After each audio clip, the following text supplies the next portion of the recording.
ಶ್ರೀ ಗಣಪತಿ ಶಾರದಾ ಗುರುಭ್ಯೋ ನಮಃ.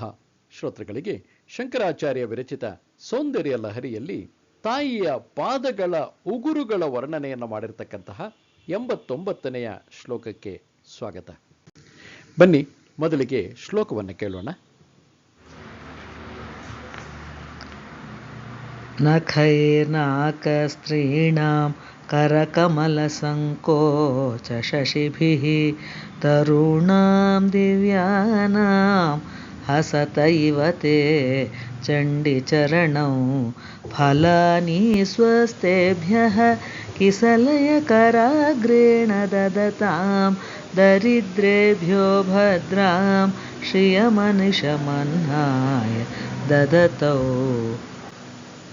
ಈ ಶ್ಲೋಕದ ಪದಚ್ಛೇದ ಹೀಗಿದೆ: ಹೇ ಚಂಡಿ, ಕಿಸಲಯ ಕರಾಗ್ರೇಣ ಸ್ವಸ್ತ್ಯೇಭ್ಯ ಏವ ಫಲಾನಿ ದದತಾಂ ದಿವ್ಯಾನಾಂ ತರೂಣಾಂ ದರಿದ್ರೇಭ್ಯಃ ಭದ್ರಾಂ ಶ್ರಿಯಂ ಅನಿಶಂ ಆಹ್ನಾಯ ದದತೌ ತೇ ಚರಣೌ ನಾಕಸ್ತ್ರೀಣಾಂ ಕರಕಮಲ ಸಂಕೋಚ ಶಶಿಭಿಃ ನಖೈಃ ಹಸತ ಇವ.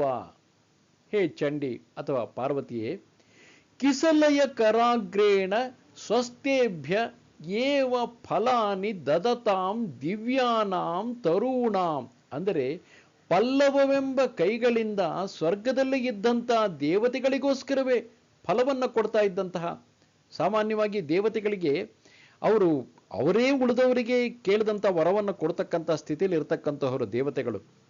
ಅಷ್ಟು ಬೇಕಾದಷ್ಟು ಐಶ್ವರ್ಯ ಅವರಲ್ಲೇ ಇರುತ್ತೆ. ಸಾಲದಕ್ಕೆ ನಂದನವನದಲ್ಲಿ ಕಲ್ಪವೃಕ್ಷವೇ ಇರುತ್ತೆ. ಕಲ್ಪವೃಕ್ಷ ಅವ್ರು ಬೇಡಿದ್ದನ್ನೆಲ್ಲ ಕೊಡುತ್ತೆ ಕಲ್ಪವೃಕ್ಷ. ಹಾಗಿದ್ದರೂ ಕೂಡ ತಾಯಿಯ ಪಾದಗಳ ಬಳಿಗೆ ಬಂದು ಕೈ ಮುಗಿದು ತಾಯಿನ ಬೇಡ್ಕೋತಾರಂತೆ. ಏನು ಬೇಕು ಅಂತ ಹೇಳಿಂತ, ಯಾವುದು ಬೇಕು ಅಂತ ಹೇಳಿಂತ. ಯಾಕೆಂದ್ರೆ ದೇವಲೋಕದ ಕಲ್ಪವೃಕ್ಷಗಳನ್ನ ದರಿದ್ರೇಭ್ಯ ಭದ್ರಾಂ ಶ್ರಿಯಂ ಆಖ್ನಾಯ ದದತೌ ತೇ ಚರಣೌ. ಯಾಕೆ ವಾಸ್ತವವಾಗಿ ಯಾರು ದರಿದ್ರಗಳಾಗಿರ್ತಾರೋ ಅಂಥವರಿಗೋಸ್ಕರ ಸ್ಥಿರವಾಗಿ ತಾಯಿಯ ಪಾದಗಳು, ಸಾಮಾನ್ಯ ಯಾರಲ್ಲಿ ದಾರಿದ್ರ್ಯ ಇರುತ್ತೋ ದಾರಿದ್ರ್ಯ ಇದ್ದವರು ಕೈ ಮುಗಿದು ನಮ್ಗೆ ಇಂಥದ್ದು ಬೇಕು ಅಂಥದ್ದು ಬೇಕು ಅಂತ ಕೇಳ್ಕೊತಾರೆ. ಆದ್ರೆ ದೇವತೆಗಳು ಯಾಕೆ ಬಂದು ಕೇಳಬೇಕು? ಯಾರಿಗೆ ಕಲ್ಪವೃಕ್ಷವೇ ಇದೆಯೋ, ಯಾರಿಗೆ ಬೇಕಾದ್ದನ್ನೆಲ್ಲ ಕೊಡ್ತಕ್ಕಂಥ ಕಲ್ಪವೃಕ್ಷ ಇದೆಯೋ, ಅದು ಅಂದ್ರೆ ಅಷ್ಟೈಶ್ವರ್ಯಗಳು ಶೀಘ್ರದಲ್ಲಿ ಕೊಡ್ತಕ್ಕಂತಹ ನಿನ್ನ ಕೈಗಳು ಆ ಕಲ್ಪವೃಕ್ಷಕ್ಕೂ ಮೀರಿದಂತಹದ್ದು, ಹಾಗೂ ಅವರಿಗೆ ದೇವತೆಗಳಿಗೆ ಇರ್ತಕ್ಕಂಥ ಶಕ್ತಿಯನ್ನು ಮೀರಿದಂಥದ್ದು. ಅದಕ್ಕೋಸ್ಕರನೇ ದೇವತೆಗಳು ನಿನ್ನ ಮುಂದೆ ಕೈ ಮುಕ್ಕೊಂಡು ನಿಂತ್ಕೋತಾರೆ. ನಾಕಸ್ತ್ರೀಣಾಂ ಕರಕಮಲ ಸಂಕೋಚ ಶಶಿಭಿಹಿ ನಖೈ ಹಸತ ಇವ. ಶಚಿದೇವಿ, ಇಂದ್ರನ ಪತ್ನಿಯಾದಂಥ ಶಚಿದೇವಿ ಮೊದಲಾದ ದೇವಸ್ತ್ರೀಯರ ಕೈಗಳೆಂಬ ತಾವರೆಗಳ ಮುಕುಳವ ಮಾಡುವ ಚಂದ್ರನ ಆಕಾರವಾಗಿದ್ದಂತಹ ಕಾಲು ಉಗುರುಗಳಿಂದ ಪರಿಹಾಸ ಮಾಡ್ತಾ ಇದ್ದಾವೆ. ಅಂದ್ರೆ ಇಲ್ಲಿ ಒಂದು ಉಪಮೆನ ಗಮನಿಸಬೇಕು. ದೇವತೆಗಳೆಲ್ಲ ಎದುರಿಗೆ ಬರ್ತಾರೆ, ತಾಯಿ ಎದುರಿಗೆ ಬರ್ತಾರೆ. ತಾಯಿಯ ನಖ ಅಂದ್ರೆ ಉಗುರುಗಳು ಚಂದ್ರನ ಕಾಂತಿಯಿಂದ ಮೆರುಗುತ್ತಾ ಇವೆ. ಸಾಮಾನ್ಯವಾಗಿ ಚಂದ್ರನ ಕಾಣ್ತಿದ್ದಂಗೆ ಏನಾಗುತ್ತೆ, ತಾವರೆಗಳು ಮುದುರ್ಕೊಂಡ್ಬಿಡ್ತವೆ. ಯಾಕಂದ್ರೆ ಸೂರ್ಯ ಇದ್ದಾಗ ಮಾತ್ರ ತಾವರೆಗಳು ಅರಳೋದು. ಚಂದ್ರ ಬರ್ತಿದ್ದಂಗೆ, ಚಂದ್ರನ ಮುಖ ನೋಡ್ತಿದ್ದಂಗೆ ತಾವರೆಗಳು ಮುದುರ್ಕೊಂಡ್ಬಿಡ್ತವೆ. ಹೇಗೆ ಚಂದ್ರನ ಕಾಂತಿಯಿಂದ ತಾವರೆಗಳು ಮುದುರ್ಕೊಳ್ತಾವೋ ಹಾಗೆ ತಾಯಿಯ ಪಾದದ ಉಗುರುಗಳ ಕಾಂತಿ ಚಂದ್ರನ ಕಾಂತಿಯನ್ನು ಮೀರಿಸ್ತಾ ಇರೋದ್ರಿಂದ ಆ ಕಾಂತಿಯನ್ನು ನೋಡ್ತಿದ್ದಂಗೆ ದೇವತೆಗಳು ಶಚೀದೇವಿ ಮುಂತಾದ ಎಲ್ಲ ದೇವತಾ ಸ್ತ್ರೀಯರು, ಎಲ್ಲ ದೇವತೆಗಳ ಕೈಗಳು ತಾವರೆ ಹೇಗೆ ಮುದುಡುತ್ತೋ ಹಾಗೆ ಕೈಗಳು ಜೋಡಿಸ್ಕೊಂಡ್ಬಿಟ್ಟು ನಮಸ್ಕಾರ ಸ್ಥಿತಿಗೆ ಬಂದ್ಬಿಡುತ್ತೆ. ನಾಕಸ್ತ್ರೀಣಾಂ ಕರಕಮಲ ಸಂಕೋಚ ಶಶಿಭಿಹಿ ಎಂಬುದರಿಂದ ಸರ್ವೇಶ್ವರಿಯ ಪಾದದರ್ಶನವಾಗ್ತಿದ್ದಂಗೆನೆ ದೇವಸ್ತ್ರೀಯರು ಕೂಡಲೇನೆ ನಮಸ್ಕಾರ ಮಾಡೋದಕ್ಕೆ ಕೈ ಮುಗಿತಾರೆ ಅನ್ನೋ ಅಭಿಪ್ರಾಯ. ಸ್ವರ್ಗದಲ್ಲಿರ್ತಕ್ಕಂಥ ದೇವತೆಗಳು ಸ್ವರ್ಗದಲ್ಲಿದ್ದಾರೆ ಅಂತಂದಾಗ ಅವರಿಗೆ ಬೇಕಾದಂಗೆ ಕಲ್ಪವೃಕ್ಷದಿಂದ ಈಗ ದರಿದ್ರತೆ ಇದ್ದವರಿಗಾದ್ರೆ ಅವರಿಗೆ ಬೇಡೋದಕ್ಕೋಸ್ಕರ ತಾಯಿ ಪಾದದ ಹತ್ರ ಬರ್ತಾರೆ ಅಂತ. ಎಲ್ಲವೂ ಇದ್ದವರು ಕೂಡ ತಮಗೆ ಯಾವುದು ಸಿಕ್ಕೋದಿಲ್ವೋ ಅದು ತಾಯಿ ಪಾದದಲ್ಲಿ ಮಾತ್ರ ಸಿಗುತ್ತೋ ಅದಕ್ಕೋಸ್ಕರ ತಾಯಿಯ ಪಾದಗಳ ಎದುರಿಗೆ ಅವ್ರು ಬಂದು ಕೈ ಮುಗಿತಾರೆ. ಅಲ್ಲಿ ಚಂದ್ರನ ಕಾಂತಿ ಕಾಣ್ತಿದ್ದಂಗೆನೆ ತಾವರೆ ಮುದುರ್ಕೊಂಡಂಗೆ ಅವ್ರ ಕೈಗಳು ಮುದುರ್ಕೊಂಡ್ಬಿಟ್ಟು ನಮಸ್ಕಾರದ ಸ್ಥಿತಿಗೆ ಬಂದ್ಬಿಡುತ್ತೆ ಅನ್ನೋ ಒಂದು ಅಭಿಪ್ರಾಯವನ್ನು ಕೊಟ್ಟಿರೋದ್ರಿಂದ ಇದನ್ನ ಸಂಸ್ಕೃತದಲ್ಲಿ ವ್ಯತಿರೇಕ ಅಲಂಕಾರ ಅಂತ ಹೇಳಿದ್ದಾರೆ. ಅದ್ಭುತವಾಗಿದೆ. ತಾಯಿ ಎದುರುಗಡೆಗೆ ಅಂದ್ರೆ ಎಷ್ಟೇ ನಮ್ಮಲ್ಲಿ ಎಲ್ಲ ಇದೆ ಅಂತ ಅನ್ಕೊಂಡು ನಮ್ಮಲ್ಲಿ ನಾವು ಸಾಮಾನ್ಯ ಏನಾಗುತ್ತೆ, ನಮ್ಗೆ ಅಲ್ಪನಿಗೆ ಐಶ್ವರ್ಯ ಒಂದಷ್ಟು ಅಲ್ಪ ಸ್ವಲ್ಪ ಐಶ್ವರ್ಯ ಬಂದ್ರೆ ಸಾಕು. ನನ್ನ ಹತ್ರ ಎಲ್ಲ ಇದೆ, ನನಗೆ ಏನ್ ಬೇಕಾದಾಗಿದೆ, ಏನ್ ತೊಂದರೆ ಇಲ್ಲ. ಆದರೆ ಅಷ್ಟೆಲ್ಲ ಇದ್ದು ಒಂದು ಮಾನಸಿಕ ನೆಮ್ಮದಿ ಕೆಡ್ತೋ, ಒಂದು ಸಣ್ಣ ಆರೋಗ್ಯ ಕೆಡ್ತೋ, ಒಂದು ಏನಾದರೂ ಅಶಾಂತಿ ಆಯಿತೋ, ಕೂಡಲೇ ಸ್ಟಾರ್ಟ್. ಬೇಕಾದಂಗೆ ಐಶ್ವರ್ಯ ಇದೆ, ಬೇಕಾಗಿದ್ದೆಲ್ಲ ಇದೆ, ಆದರೆ ಏನು ಮಾಡೋದು? ನೆಮ್ಮದಿನೇ ಇಲ್ಲ. ಆ ನೆಮ್ಮದಿಗೋಸ್ಕರ ದೇವಸ್ಥಾನಕ್ಕೆ ಹೋಗ್ತಾ ಇದ್ದೀವಿ, ಅಲ್ಲಾದರೂ ಸಿಗುತ್ತಾ ನೆಮ್ಮದಿ ಅಂತ, ಅದಕ್ಕೋಸ್ಕರ ಪೂಜೆ ಗೀಜೆ ಎಲ್ಲ ಮಾಡಿಸ್ತಾ ಇದ್ದೀವಿ. ಮನೇಲಿ ಏನೋ ಮಕ್ಕಳ ತೊಂದರೆ, ಮಕ್ಕಳಿಗೇನೋ ಸಮಸ್ಯೆ ಆಗಿದೆ, ಅಥವಾ ಮಕ್ಕಳೇ ಸಮಸ್ಯೆ ಆಗಿದ್ದಾರೆ, ಅಥವಾ ಗಂಡ ಹೆಂಡತಿ ನಡುವೆ ಸಮಸ್ಯೆ ಆಗಿದೆ, ಅಥವಾ ಏನೋ ಒಂದು ಯಾವುದೋ ಸಂಬಂಧಗಳಲ್ಲಿ ಸಮಸ್ಯೆ ಬಂದಿರುತ್ತೆ, ಅಥವಾ ಇನ್ಯಾವುದೋ ಒಂದು ಇದ್ರಲ್ಲಿ ಸಮಸ್ಯೆ ಆಗಿರುತ್ತೆ. ಬೇಕಾದಂಗೆ ಎಲ್ಲ ಇದ್ರೂ ಸಹ ಇನ್ನೂ ನಮಗೆ ಸಿಗಲಿಲ್ವಲ್ಲ, ಇನ್ಯಾರೊಬ್ರು ನಮಗಿಂತ ಮುಂದೆ ಹೋಗಿದಾರಲ್ಲ ಅನ್ನೋ ಹೊಟ್ಟೆ ಕಿಚ್ಚಿರುತ್ತೆ, ಅಸೂಯೆ ಇರುತ್ತೆ. ಒಂದೇ ಎರಡೇ ಸಮಸ್ಯೆಗಳು ಶುರುವಾಯಿತು ಅಂತಂದ್ರೆ ಸಮಸ್ಯೆಗಳ ಪಟ್ಟಿ ಮಾಡೋಕ್ಕೆ ಅಂತ ಹೊರಟ್ರೆ ಪ್ರತಿಯೊಬ್ಬರ ಜೀವನದಲ್ಲೂ ಸಾವಿರಾರು ಸಮಸ್ಯೆ ಇರುತ್ತೆ. ಒಂದು ದೋಸೆ ಮಾಡಿದ್ರೆ ದೋಸೆಯಲ್ಲಿ ಹೆಂಗೆ ಸಾವಿರಾರು ತೂತುಗಳಿರುತ್ತೋ ಅಷ್ಟು ಸಮಸ್ಯೆಗಳು ಪ್ರತಿಯೊಬ್ಬರ ಜೀವನದಲ್ಲೂ ಇರುತ್ತೆ. ಈ ರೀತಿಯಾಗಿ ಅದ್ಭುತವಾಗಿ ಅಂದರೆ ಇದನ್ನು ಮಾಡಿರೋದ್ರಿಂದ ಫಲವು ಕೊಡ್ತಕ್ಕಂಥ ಸರ್ವೇಶ್ವರಿ ಪಾದಗಳನ್ನು ನೋಡ್ತಿದ್ದಂಗೆ ತಾವರೆಗಳು ಮುದುರ್ಕೊಂಡ ಹಾಗೆ ಅವರ ಕೈಗಳು ಮುದುರ್ಕೊಂಡ್ಬಿಟ್ಟು ನಮಸ್ಕಾರ ಸ್ಥಿತಿಗೆ ಬರ್ತವೆ ಅನ್ನೋದನ್ನು ಹೇಳಿರೋದು ವ್ಯತಿರೇಕ ಅಲಂಕಾರ ಅಂತ ಹೇಳಿ ಭಾಷ್ಯಕಾರರು ಇಲ್ಲಿ ಹೇಳ್ತಾ ಇದ್ದಾರೆ. ಇನ್ನು ತಂತ್ರಶಾಸ್ತ್ರದಲ್ಲಿ ಯಾರು ಈ ಶ್ಲೋಕವನ್ನ ಜಪ ಮಾಡಿ ಸಾಧನೆ ಮಾಡ್ತಾರೆ ಅವರಿಗೆ ಸಕಲ ರೋಗ ನಿವಾರಣೆ ಅಂತಕ್ಕಂತಹದನ್ನ ಫಲವಾಗಿ ಹೇಳಿದ್ದಾರೆ. ಇಲ್ಲಿ ರೋಗ ಅಂತಂದ್ರೆ ಏನು? ಅದು ಕೇವಲ ದೈಹಿಕ ರೋಗವೇ ಆಗಿರಬೇಕು ಅಂತಿಲ್ಲ. ಈಗಾಗಲೇ ನಾನು ಹೇಳಿದೆ, ಎಷ್ಟೇ ನಮ್ಮಲ್ಲಿ ಎಲ್ಲವೂ ಇದ್ರೂ ಕೂಡ ಏನೋ ಒಂದು ವಿಷಯಕ್ಕೆ ಮನಸ್ಸಿಗೆ ಶಾಂತಿ ಇಲ್ಲ, ನೆಮ್ಮದಿ ಇಲ್ಲ, ಏನೋ ಸಮಸ್ಯೆ ಆಗಿರುತ್ತೆ.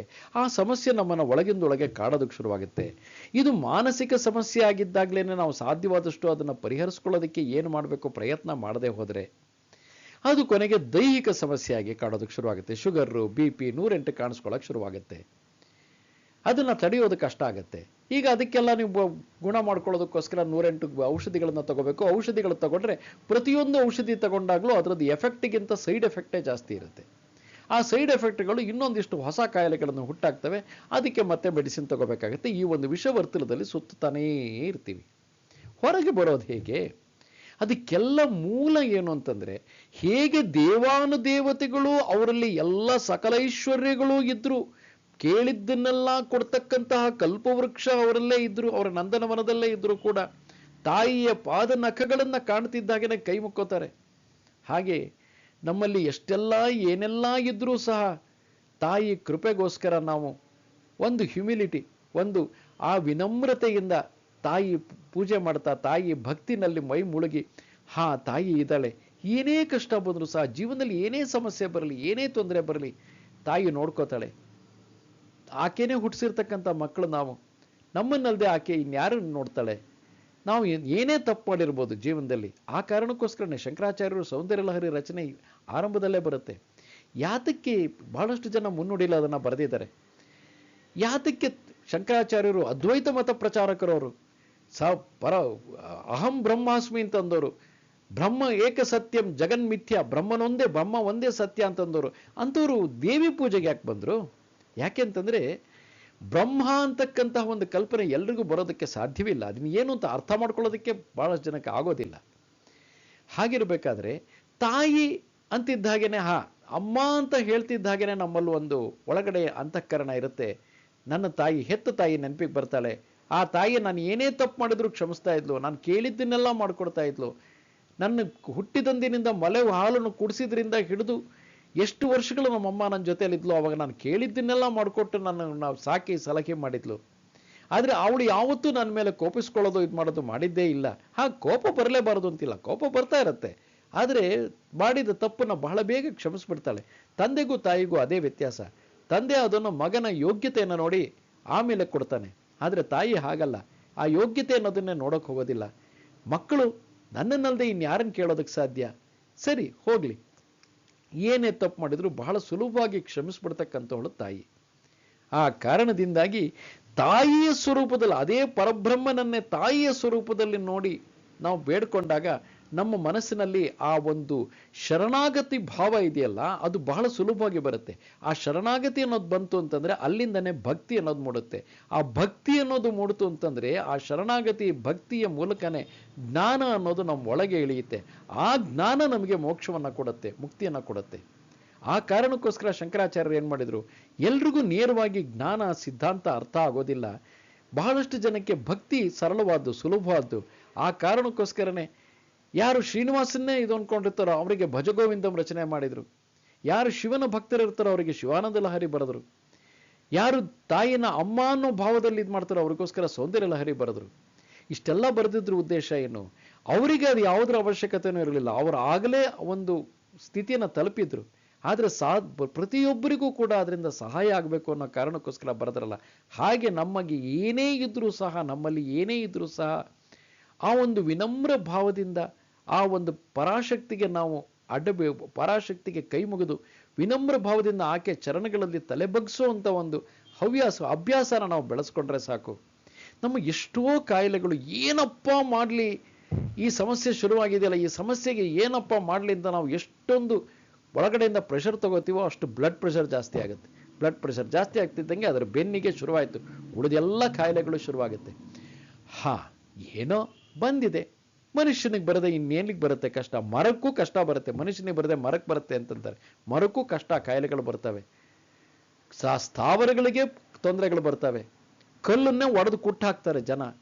ಹಾಗಿರ್ಬೇಕಾದ್ರೆ ಮನುಷ್ಯ ಶರೀರ ಬರದೇ ಇರುತ್ತೆ, ಸಮಸ್ಯೆ ಬಂದಿದೆ, ಆ ತಾಯಿ ಹೇಗೋ ಬಗೆಹರಿಸ್ತಾಳೆ, ಹೇಗೋ ನಡ್ಕೊಂಡು ಹೋಗುತ್ತೆ, ಯಾಕೆ ಯೋಚನೆ ಮಾಡಬೇಕು? ಈ ಒಂದು ಮನೋಭಾವನ ಬೆಳೆಸ್ಕೊಂಡ್ರೆ ಸಾಕು, ನಮ್ಮ ಎಷ್ಟೋ ಕಾಯಿಲೆಗಳು ವಾಸಿಯಾಗಿ ಹೋಗುತ್ತೆ. ಅದನ್ನ ಇಲ್ಲಿ ಸರ್ವ ರೋಗ ನಿವಾರಣೆ ಅಂತ ಹೇಳಿರೋದು. ತಾಯಿಯ ಕೃಪೆ ನನ್ನ ಮೇಲೆ ಇದೆ, ತಾಯಿಯ ಕೃಪೆ ಎಲ್ಲ ಸಮಯದಲ್ಲೂ ನನ್ನ ಮೇಲೆ ಇದೆ ಅಂತ ದೇವಾನುದೇವತೆಗಳೇ ಬಂದು ತಾಯಿಯನ್ನ ಬೇಡ್ಕೊತಾ ಇರಬೇಕಾದ್ರೆ ನಾನು ಯಾವತ್ತೂ ತಾಯಿಯ ಪಾದಗಳನ್ನು ಭದ್ರವಾಗಿ ಹಿಡ್ಕೊಂಡಿರ್ಬೇಕು. ಯಾವುದೇ ಸಮಯದಲ್ಲೂ, ಯಾವುದೇ ಒಂದು ಕ್ಷಣದಲ್ಲೂ ಕೂಡ ಆ ತಾಯಿಯನ್ನು ಮರಿಬಾರದು. ನನ್ನ ಅಹಂಕಾರವನ್ನು ನಾನು ಇಟ್ಕೊಂಡು, ಅಹಂಕಾರನ ನೆತ್ತಿಗೇರಿಸ್ಕೊಂಡು, ಅಲ್ಲಿ ನನಗಿಂತ ಮೇಲೆ ಒಂದು ಶಕ್ತಿ ಇದೆ, ಆ ಶಕ್ತಿ ಎಲ್ಲದನ್ನು ಆಟ ಆಡಿಸ್ತಾ ಇದೆ ಅನ್ನೋದನ್ನ ಮರಿಬಾರದು. ಅಹಂಕಾರದ ಕಾರಣದಿಂದಾಗಿ ಉಳಿದವರಿಗೆ ತೊಂದರೆ ಕೊಡ್ತಾ ನಾನೇ ಮೆರೆಯಕ್ಕೆ ಹೋಗ್ಬಾರ್ದು. ಯಾಕೆ ಅಂತಂದ್ರೆ ಆ ಶಕ್ತಿ ಯಾವತ್ತು ಬೇಕಾದರೂ ನನ್ನನ್ನು ಕತ್ತರಿಸಿ ಧರಾಶಾಹಿಯಾಗಿ ಮಾಡಿಬಿಡ್ಬೋದು ಅನ್ನೋ ಒಂದು ಭಯ ನಮ್ಮಲ್ಲಿ ಇದ್ದು, ಆ ಭಯನ ಕೂಡಿಸ್ಕೊಂಡು ಭಯಕ್ಕೋಸ್ಕರ ನಾವು ಹೆದರಿ ಓಡೋಬೇಕಾದ ಅವಶ್ಯಕತೆ ಇಲ್ಲ. ನಾನು ಅನ್ಯಾಯ ಮಾಡಿದರೆ, ಯಾರಿಗಾದರೂ ತೊಂದರೆ ಮಾಡಿದರೆ ಆ ತಾಯಿ ಕೂಡಲೇ ಅದಕ್ಕೋಸ್ಕರ ನನಗೆ ಒಂದು ಸಣ್ಣ ಶಿಕ್ಷೆನಾದರೂ ಕೊಡದೇ ಇರೋದಿಲ್ಲ, ಒಂದು ಸಣ್ಣ ಪೆಟ್ಟಾದರೂ ಕೊಡದೇ ಇರೋದಿಲ್ಲ ಅನ್ನೋ ಭಾವ ನಮ್ಮಲ್ಲಿ ಇದ್ದರೆ ಆವಾಗ ನಮ್ಮ ಅಂತಃಕರಣ ಅಂತಃಸಾಕ್ಷಿಗೆ ತಕ್ಕಂಗೆ ನಡ್ಕೋತೀವಿ. ಆಗ ಆ ರೀತಿ ನಡ್ಕೊಂಡಿದ್ದೆ ಆದರೆ ಖಂಡಿತವಾಗ್ಲೂ ನಮಗೆ ಯಾವ ಕಾಯಿಲೆಗಳು ಬಾಧಿಸೋದಿಲ್ಲ ಅಲ್ವೇ? ನಮಸ್ತೆ ಶಾರದೆ ದೇವಿ ಕಾಶ್ಮೀರ ಪುರವಾಸಿನಿ ತ್ವಾಮಹಂ ಪ್ರಾರ್ಥಗೆ ನಿತ್ಯಂ ವಿದ್ಯಾದಾನಂಚ ದೇಹಿಮೆ. ನಮಸ್ಕಾರ.